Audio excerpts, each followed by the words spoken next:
you've witnessed a lot of environmental change in your lifetime, and I was wondering if you could talk about the effect of the Snake River dams on the salmon population of Big Creek. Did you notice any changes? Yes, unfortunately. I first drove into Big Creek in July of 64, a long time ago. You could hardly stand the smell in the flats there above the ranger station. Rotting salmon. The creek was littered with dead salmon. Any of those uh, uh, views you get of the creek from the road choked with salmon.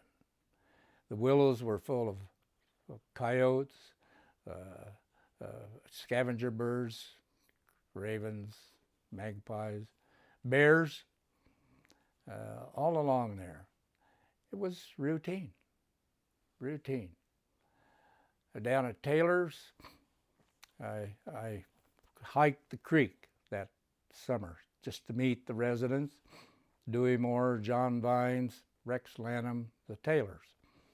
And got down to Taylor's and they invited me to spend the night. I just backpacked, spend the night. And they said, well, we'll go down and get a salmon and we'll have poached salmon for breakfast. So we just walked down the creek and bang, nice 12, 14-pound salmon. Dorothy had poached salmon for breakfast. The creek was full of them. I saw that last for quite several years. And I was full-time working in there. And by full-time, I mean I was in the country that whole span of years from 60, the winter of 64 on through 72 and 3.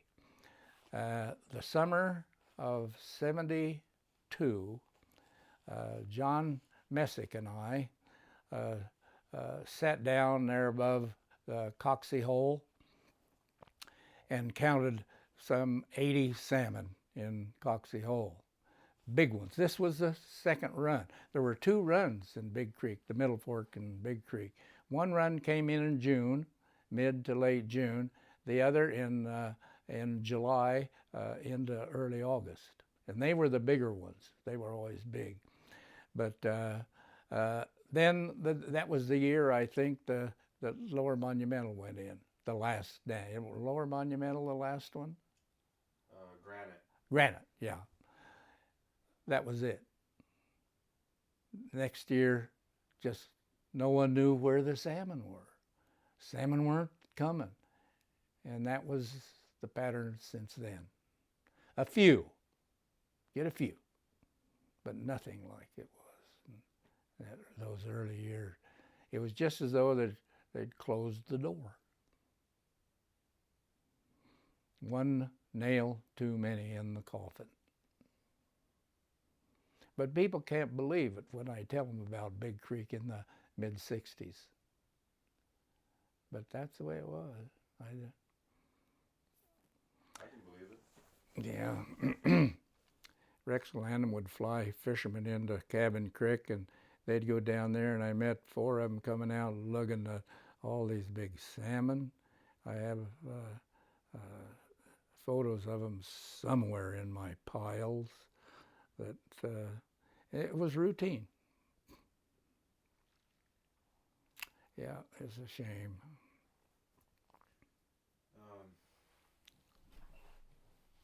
I want to talk about Wilbur for a little bit.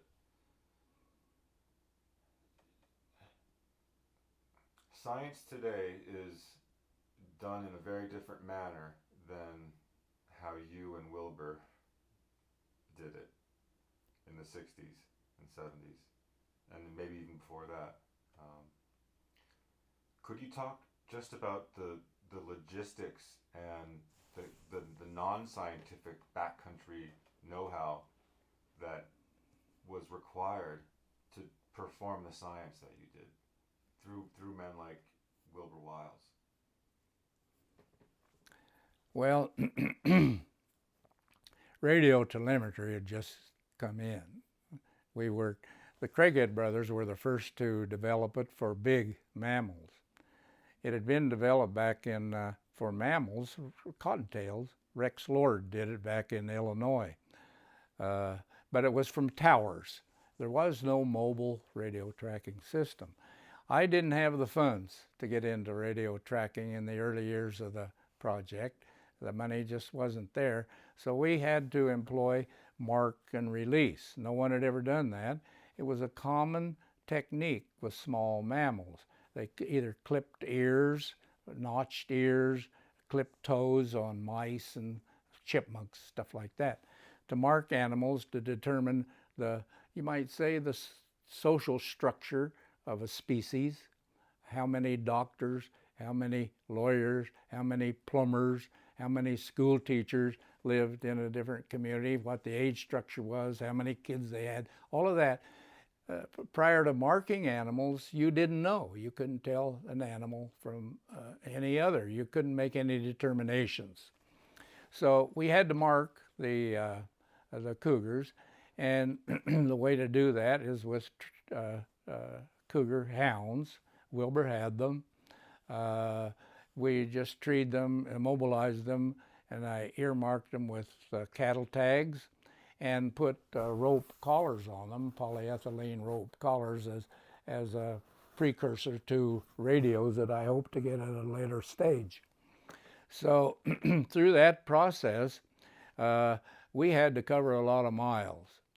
And to do that, Wilbur, right off when I met him, and I knew he was a guy I wanted as a partner, he said, most of these stories you hear from old lion hunters about following a lion for 2 weeks or a month and finally getting is BS.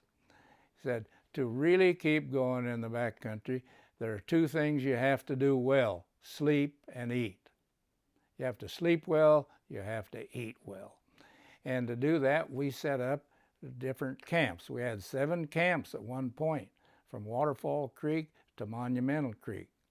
So we weren't more than 6 or 8 miles from any camp when night fell, any night. And a lion can take you through a couple of drainages. He could take you a long way in a day. And if you only had 1 camp, you might be a long, long way from home. So you got to go back, go to a camp, and rest and eat to go the next day. And that was a great lesson from Wilbur. He taught me more about living in the backcountry than John and Frank did, even though they set up the survival school for the U.S. Navy. They were young officers in the Navy. The Navy assigned them to train Navy pilots for survival in crash landings and all of that. And they worked out of McCall, back at Chamberlain Basin. That was their headquarters.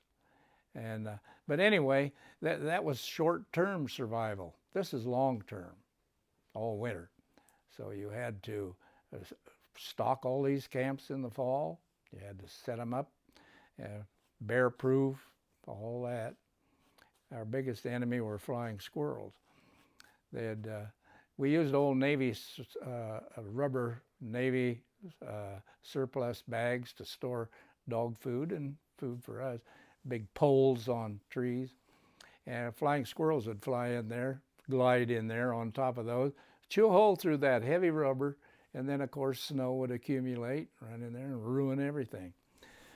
But anyway, that was life in the wilderness, and I had to stock a lot of dog feed. We did that in October prior to the season.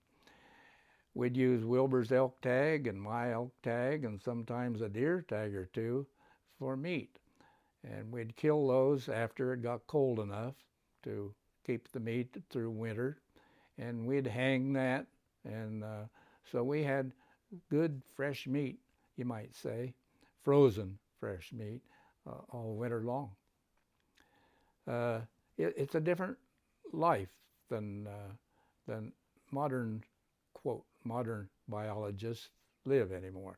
A few do, but the old boots on the ground has given way to the computer, to GPS, to satellite imagery, to all of that.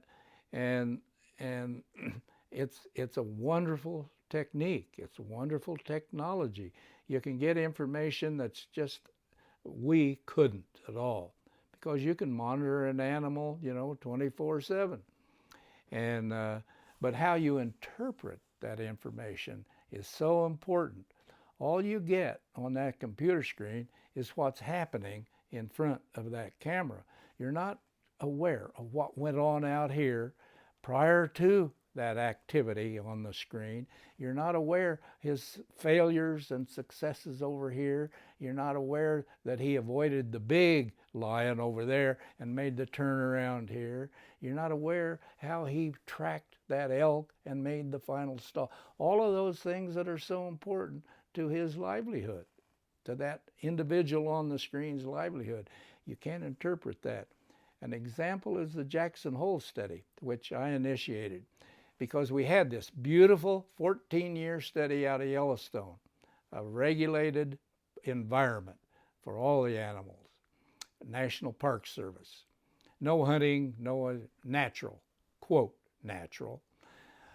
Jackson Hole has tons of things going on, human activity, from thousands of snowmobiles, backpackers, international airport. You've got a number of different agencies managing the land there. You've got cattle ranches, you've got outfitted hunting and all of that. You also have all of the wildlife component from Yellowstone. It's actually the same ecosystem. How do those cougars get along? They're stressed. They're stressed by wolves. They're stressed by grizzlies stealing their, but they do that in Yellowstone as well, but they make out quite well. So lions, just like bears, converging on a salmon stream, spawning salmon stream, and becoming, quote, social, getting along with that food source, like we had on the dumps in Yellowstone way back in the 60s. And as soon as that food source is gone, they go back to their solitary way of life. Well, cougars cooperate in Jackson Hole and feed on similar kills. They get along because they're stressed. They are trying to make a living. And wolves are chasing them off of kills all winter long. They're avoiding all those snowmobilers and all of that activity, and it's tough for them. So they do the best they can. But it was interpreted as social behavior. Well, it's a form of social behavior, but look at Webster. Social behavior means cooperating in a group fashion, in a group way, like bison, like elk, like blackbirds, like so-and-so. So the interpretation is all important with digital age biology. And I'm happy that many biologists are aware of that. And they do ground checks. They do that. They are aware that human presence.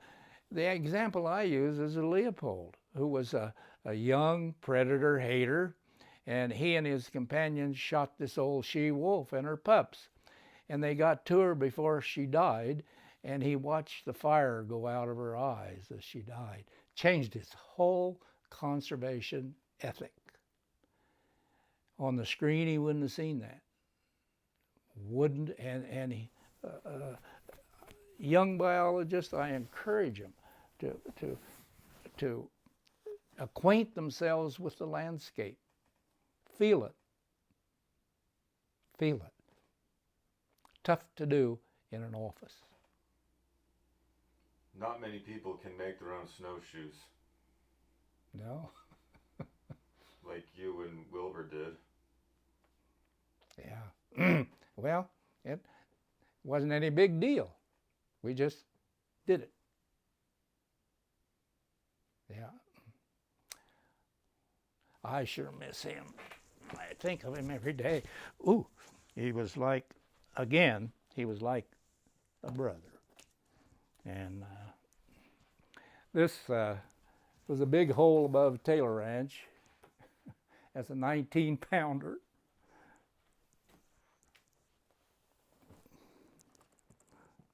We'd go to the Middle Fork every March for our spring tonic. And we had a camp at Waterfall Creek. And we'd catch those, what Wilbur called red sides. He called cutthroat red sides. All the backcountry people did. And so we'd eat red sides for a few days. Called it our spring tonic. That was a beautiful fish. It's a big fish. There were lots of them. Lots of them. In early 70s, again, John Messick and I, who counted the fish, the salmon in Coxie Hole, I was grooming him to take to Africa for a leopard study. And he had worked a couple of summers on the tracking cougars after we put radios on them, which, by the way, confirmed all our conclusions from the Mark recapture, the home ranges, the respect one male would have for the other male's territory, resident male, but they didn't respect, transients or strangers, but they would the neighbor. And that was true in New Mexico as well.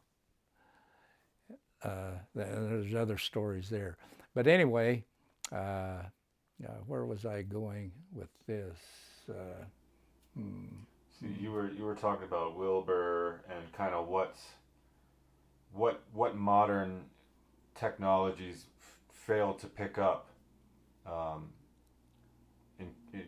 in comparison with boots on the ground sometimes. Yeah, I've still lost. But it sounds like Wilbur was the consummate outdoorsman. Oh, he was, yeah. He and I grew up in Iowa about 100 miles apart on little 160-acre family farms. Didn't know that. It was zen, really is. He was 15 years older than me. His cousin came west to trap in Jackson Hole. And when Wilbur was in his late teens, he came west. We both played baseball. We did a lot of similar things. Trap lines, bought our school books with money from muskrats and mink and skunks. I got sent home a lot from the one-room country school that I went to several times for having skunks sent on me. Never forget. Anyway, Wilbur came to spend a winter with him and never went back. And he heard about job opportunities over at Driggs in the potato fields and all.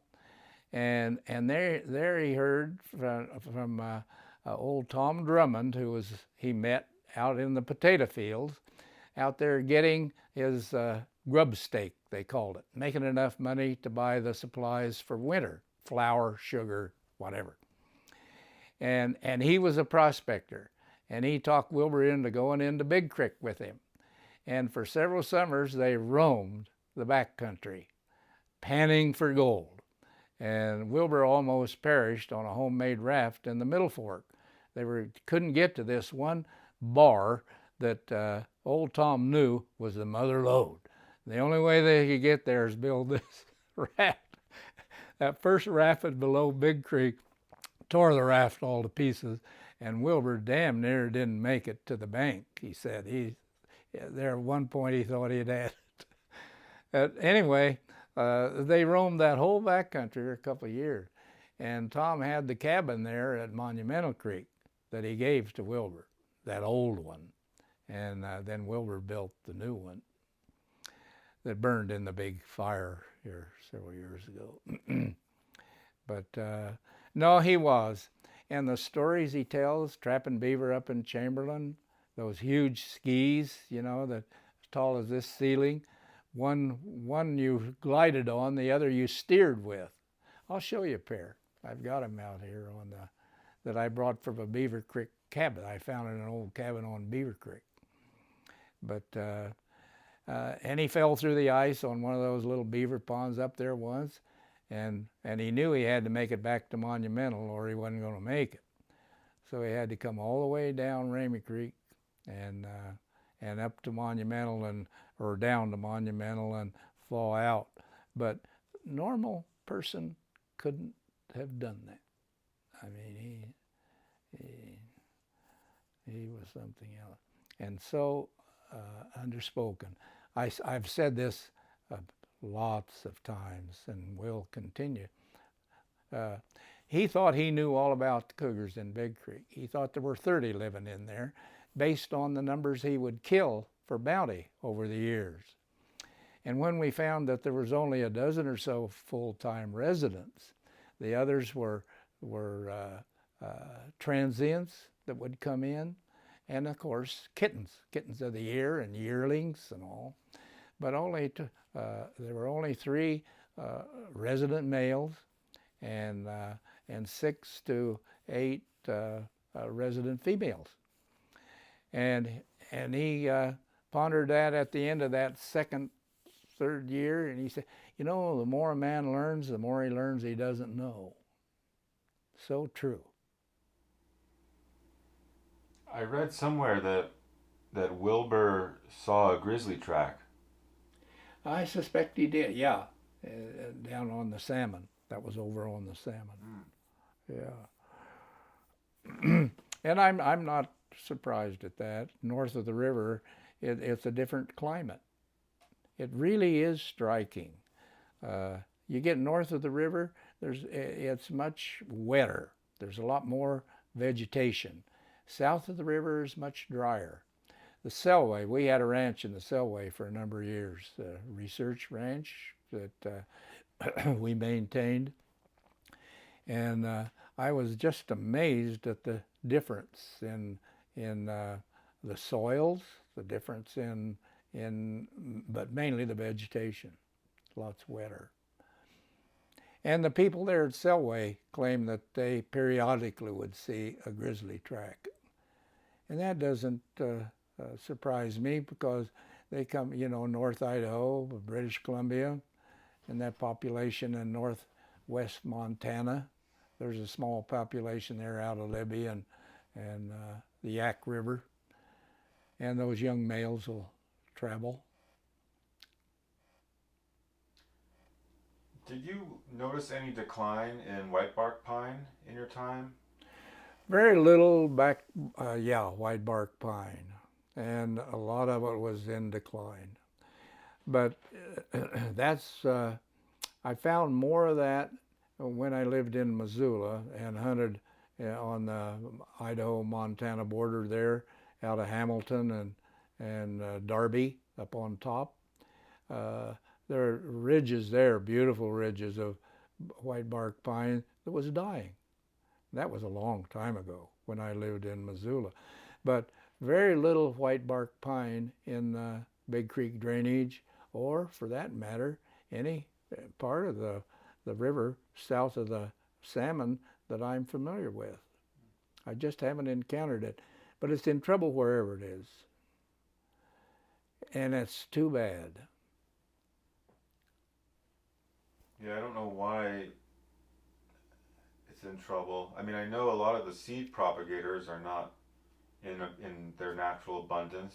Yeah. And we're also getting drier. Yeah.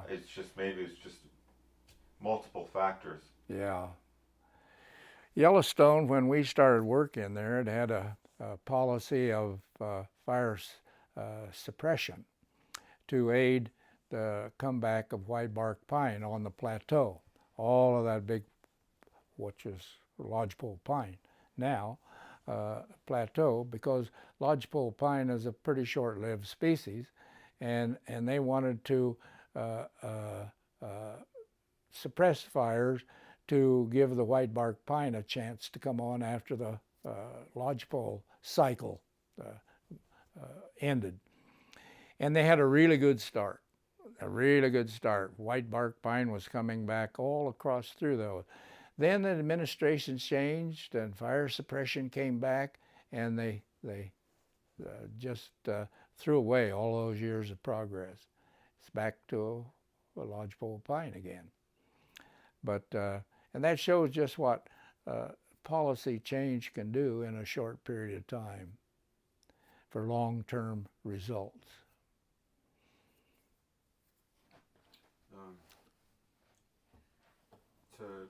To go back to Taylor, what would you like to see for Taylor's future? I would really like to see it flourish as a recognized, even renowned wilderness educational center, a center for consultation, a shining light in land health, and focusing in the near future on water and the treasure we have in the water. And but also we live in a Barnum and Bailey world in a way. Celebrity worship. People will take the word of a celebrity, you know. But my point here is to create with facts and with progress, with actual findings, the credibility to raise the money. I know the university's in a tough financial place. We have a legislature that's totally anti-education. They want to keep a dumb, rattling pots and pans. I don't want to get started there either. But they're anti-education, no question.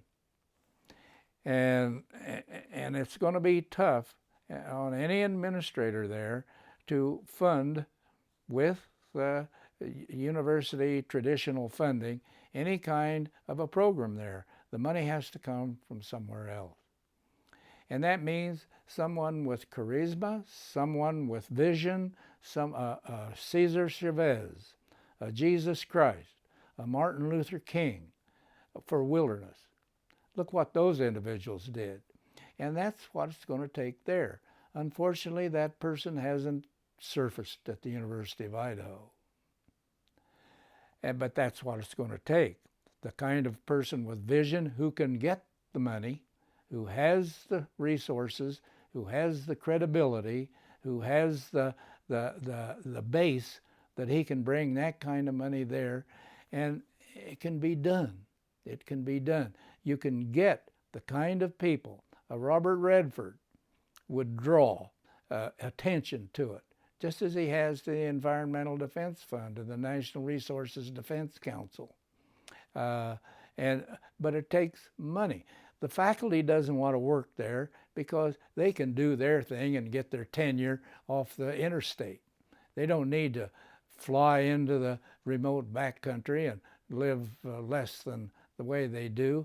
But if you give them money, if you'd go to George Schaller, well, George is retired, he's out of it now, but Dave Meach is still active, and you know, say, Dave, we want you to head a wolf program in the Idaho wilderness, and here is $1 million to do it. Bring the best people you got, let's do it. Publicize the hell out of it, which he would, and the media would gladly pick it up here in Idaho. Lewiston Tribune would jump on it. Spokane. I don't know about Boise paper. They're turning right. But I better not say that. Edit that out. But you see the point. With my students, I'd say, you know, who advance to some administrative post, a dean, or even a college president or something, and they're really good scientists, I say, God, I'm sorry you're ending your career so soon. And then I follow up with, do you remember who was president of Notre Dame when Galileo made his discovery? Do you remember who was president when Faulkner won the Pulitzer Prize? People remember good work. They don't remember administrators or politicians unless they're exceptional. And to give up a career to become what I call a clerk. You're an administrator, you're dealing with leave and salaries and all that. You gave up your career. I've seen it happen so many times to good, solid people. What we need here, again, backing up, is someone at the university who carries this wilderness message and who can create the interest in it that makes people proud that the University of Idaho is doing this and how fortunate they are to have this facility to do it. Janet DeVlieg would help with that. She really would. But you got to have that person. And so far, Dennis Becker's a good guy. He's interested. He wants to see it successful and all. But he's got his limitations in his job, in his budgets, in all of that. And he has his priorities set by the administration. He can't launch off into that world. But I'm afraid that's what it's going to take, because we've struggled here for a long time now with Taylor Ranch becoming what it could be. And the things we've just discussed are the reasons why. The past deans, past administrators have used it as a plaything, a personal playground, you might say. I won't mention any names, but you know who they are. And you know what the results were. We made a mistake early on hiring Al Erickson as the director. He got it off to a terrible start because it turned out he had absolutely no interest in wilderness. He was a big game hunter, and that's all he was interested in. And he stuck his foot in his mouth at outfitters meetings, at regents meetings, at everything else. Gave it a bad taste in legislators' mouths right off the bat, a waste of money. Taking it off the tax roll. So Ken Dick showed the taxes were something like $60 a year. I better not quote those numbers. They're not right, but close. But the potential is there. It's no one else has anything like it. No one else is in such a magnificent landscape. The size alone. But I go back to the water. There's nothing in the contiguous United States to match that watershed. Doesn't exist. Alaska does, but not the 48. And as more and more water becomes critical, it'll be more important.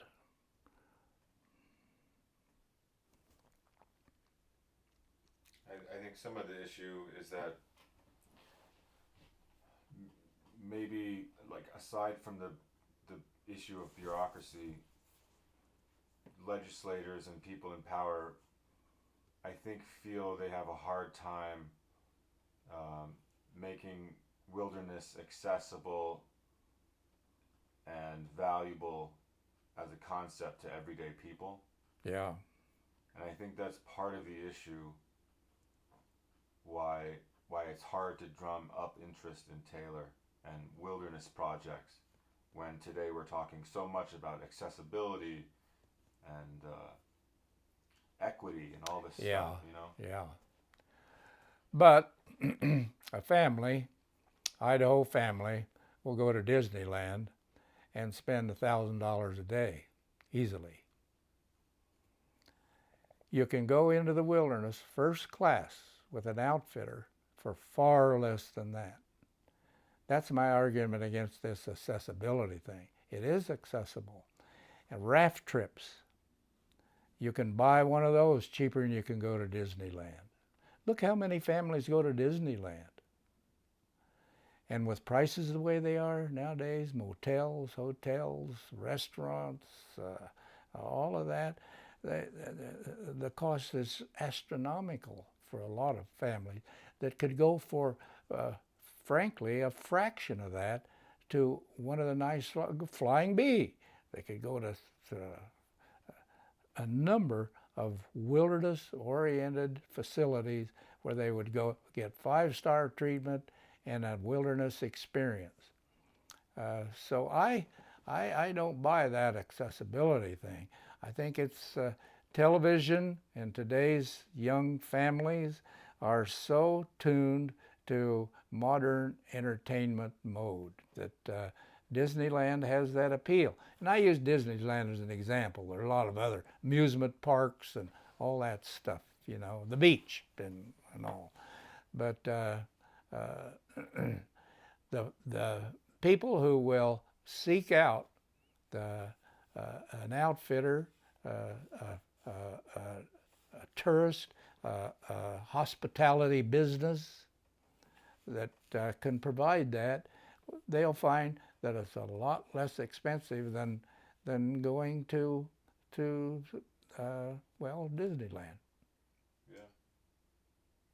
But I get your point. I understand. No, I get it. A lot of young people don't want to go to the back country. They don't want to go back there when they can go to the beach or go to Disneyland and get Big Macs and all that stuff.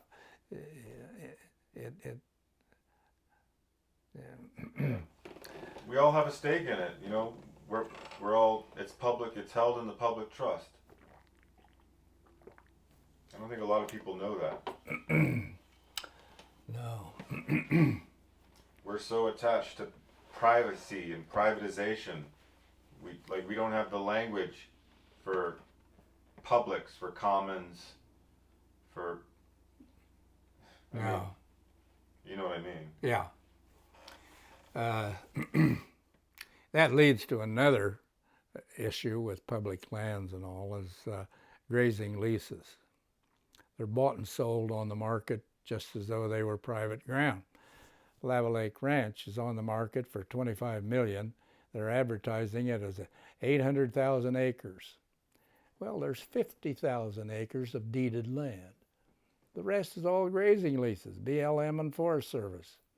And yet they're bought and sold as part of the real estate deal. Utilization. Got to utilize these lands.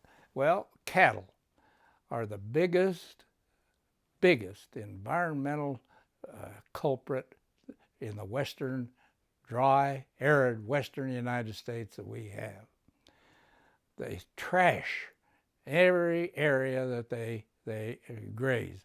And most of these guys will overgraze their grazing lease, government grazing leases, for $1.35 an AUM. The government touts the CRP program, which is wonderful, as a carbon sequestration program. It untrammeled grassland and vegetative land soaks up tons of carbon. It's a beautiful program. That's true. The Biden administration has often cited they want to sequester this carbon. They support programs that do. They have an opportunity right now for pittance to buy up aging ranchers' grazing leases. People will say, oh, they won't sell those. The average age of a rancher in the western United States now is 67. His kids are in Los Angeles and Chicago and New York. They're not going back to that dusty old ranch. They've heard their folks complain about government, the Forest Service, BLM, markets, drought, all of that all their life, and they've struggled. They're not going back to that. They don't want it. Those old folks would sell. They did in the White Clouds, they did in the Owahis, and they would anywhere if you offered them enough money. You own a home that's worth appraised at $400,000, and you don't want to sell it. But I come by and I say I'll give you $650,000 for it. You'd think about it. And they could take the cattle off most or a big percentage of the western landscape. And it would, for just simply carbon sequestration. It would be the cheapest sequestration program they can do. No infrastructure, no nothing. Just keep the cows off. But that wouldn't go anywhere. Oh my goodness, a way of life. But it would work. And I know, because I know enough ranchers. I know enough that are ready to quit. Texas, I know quite a number. Of course, it's all private land down there. But I know quite a few here. They'd sell it. They'd sell that. That's their retirement fund. Well, the Bundys would call that socialism, even though they're grazing their cattle on public land for a pittance. Well, the old guy, I don't think, still paying anything. They talk about government bungling. Oh, well. Yeah. Before we end, are there any memorable encounters or experiences you had at Taylor that come to mind or that return to you? Maybe animal encounters or just moments of Zen, as you've called them, or anything like that that sticks out to you over the years? Yeah, there are several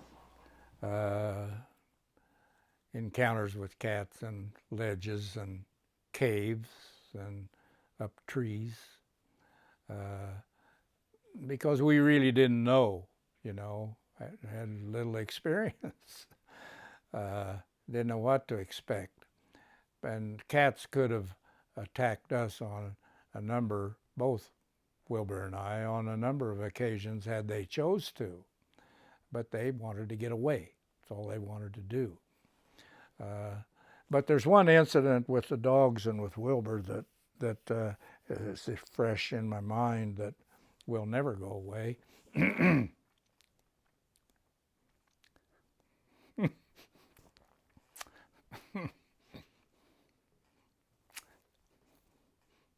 See? We tracked the cat out of Rush Creek, and Wilbur was a little reluctant to turn loose on it because he couldn't judge how old it was, and Rush Creek is really. But we turned loose up there by under the tower, and it went down to the mouth of Rush Creek, crossed Big Creek, went 3/4 of the way up Horse Mountain, angled around into Cliff Creek and over, and we found one of the dogs after dark over on the ridge into Goat Creek. So we dropped off into Taylor Ranch for the night, and got up early and went back up on the ridge the next morning and found the other two dogs that had treed a cougar, but were off on a cliff, and I had to go off the cliff with a rope to get the dogs off that cliff. But we marked that cougar, and but Little Red was gone, his favorite, and we tracked him off into Goat Creek and up onto Dunce Creek Ridge. Still no Red, and it's dark. So we got back to Taylor's, and Wilbur figured he was gone. So we spent all the next day tracking that country, and didn't find his track. And Wilbur said either the cougars killed him or he's run off a cliff.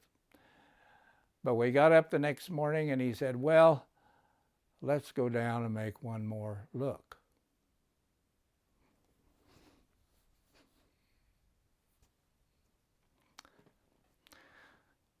in the early years, the first year, Wilbur established a camp at the mouth of Dunce Creek, and just a sleepover camp, because we didn't have facilities at Taylor that first winter, but we did at Cabin Creek. But anyway, we went down and no tracks on the trail, nothing, and we approached that old campsite, and here comes Red, bounding out of the creek bottom, barking his head off at us, and he didn't recognize it. Sorry. But then he got our wind, and here he comes running and jumping.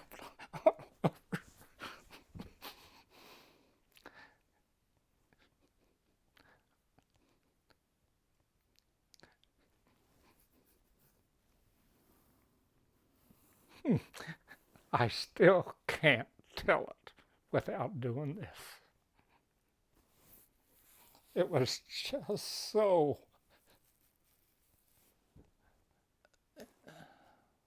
the bond was so strong. And we were crying. I turned around like, damn wind in my eyes. And I'm glad he did that, because it helps me break it, But I'll never experience a feeling in my life, haven't and won't, a feeling I had for an individual and his friend. That was just too much. Yeah, I've had those moments. Nothing like that with dogs I've had to put to sleep. Old friends, you see several of them here. They're back here under the cottonwoods and across the creek, and the graves over there. And you know when you get them that that day's coming, but you're never quite ready for it. It's like a family member. But that was the most powerful moment I had in all the years of that work. It just surpassed anything else with the work, the cats, or anything else. That's just seared into my soul. That's the kind of person he was. Yeah, and he didn't want to go the way he did in a bed at a VA facility. He wanted to die back at the cabin. He was 101, right? Pardon? He was 101, right? 103, yeah. Yeah. And he was, he gardened and everything right up to 100. And loved that cabin and loved Big Creek. And but we don't always choose everything we want. He wintered in Arizona. He'd drive down there 2 days every year, close the place at Big Creek. And that last year he was failing some when he was 100 or approaching 100. And I offered to drive him down, and he said, "Oh no, how would you get home?" And I said, "Hell, you can just take me into Phoenix and I can fly home." "Oh no, I'll make it. Well, he always called as soon as he got there. Well, I didn't get any call. And I said to Leslie, my wife, it's not like him not to let us know he's there. He made it there. 2 days later, I was all packed up to go bird hunting in Montana, and the phone rang, and it was a hospital in Ely, Nevada. Wilbur driven into the night and went off in a construction site access road and smashed into the back of a big truck. And he was in the hospital in Ely. and he should have been killed from the looks of that car. So I went down and got him and brought him up, and he stayed with us. We have a place over in Eagle where we spend the winter, near Eagle. And Wilbur spent a month with us until an opening opened up at the VA. And we got him in there, and there he was there until well, I'm skipping some here. Went into a rest home, and he was up and around.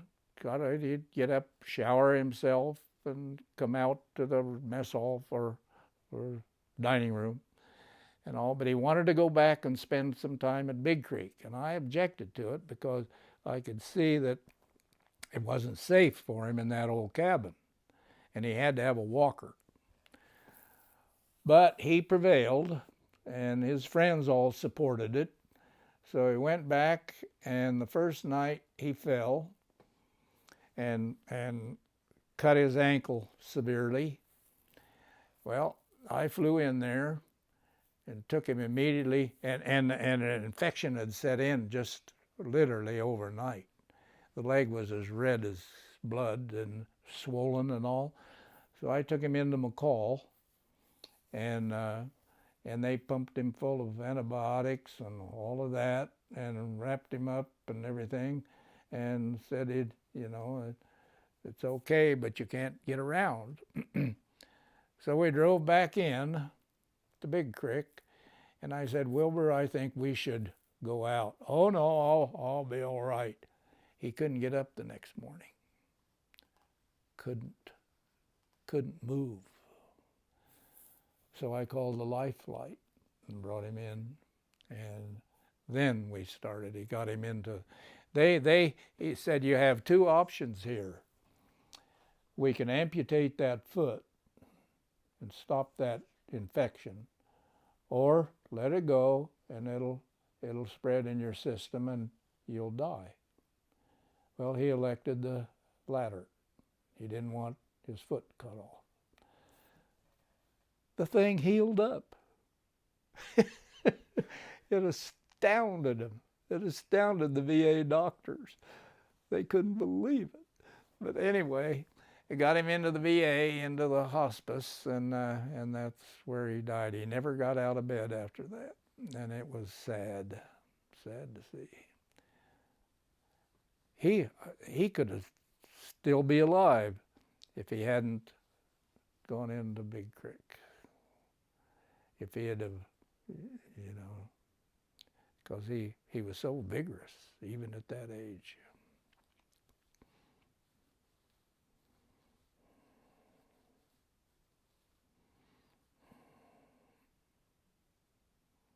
Yeah, Wilbur, he was a good one. One of those people, a handshake was his bond.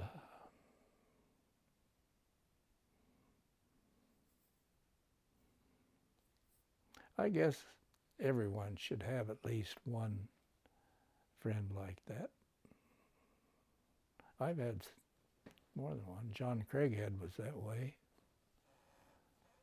He lived to 100.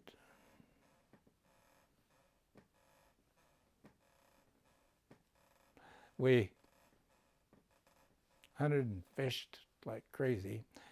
He was involved in a lot of things, and took on a lot of projects that people don't know about, that it took a lot of his time. And he'd get haggard looking in the office, and I worked in the lab there adjacent to his office in Missoula. And about this time, often in the day, he'd stick his head in my door and he said, "Let's get out of here." And I knew what that meant. Up the Blackfoot or out to Rock Creek or down to Lolo Creek fishing. And he could look, 100 years old when we left that office. And after an hour on the stream, he looked half that age. It just totally revitalized him.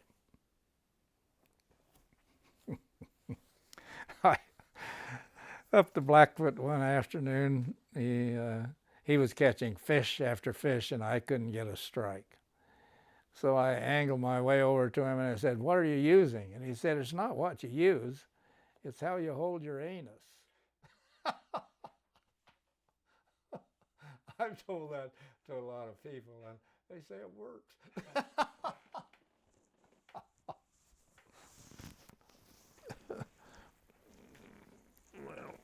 Did you know Norman McLean?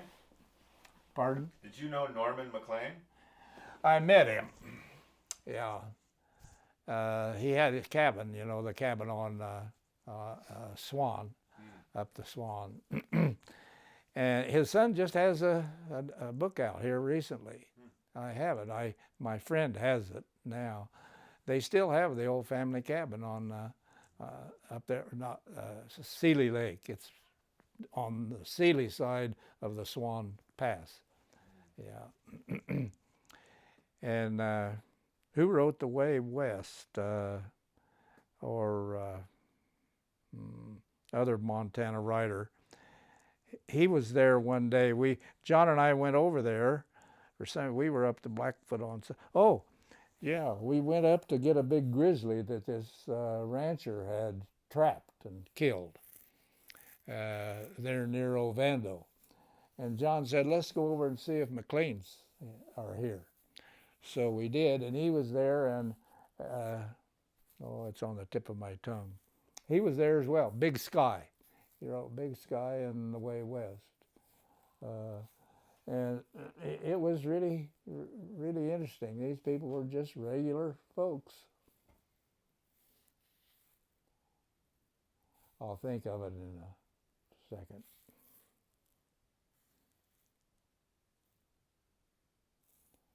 I'm trying to look it up. Guthrie? Yeah. Yeah.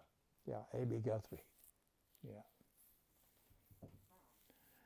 Yeah, and Bud Moore was another Idaho backcountry guy, and he knew McLean and spent time in Swan and Sealy country. I know Bill Moore.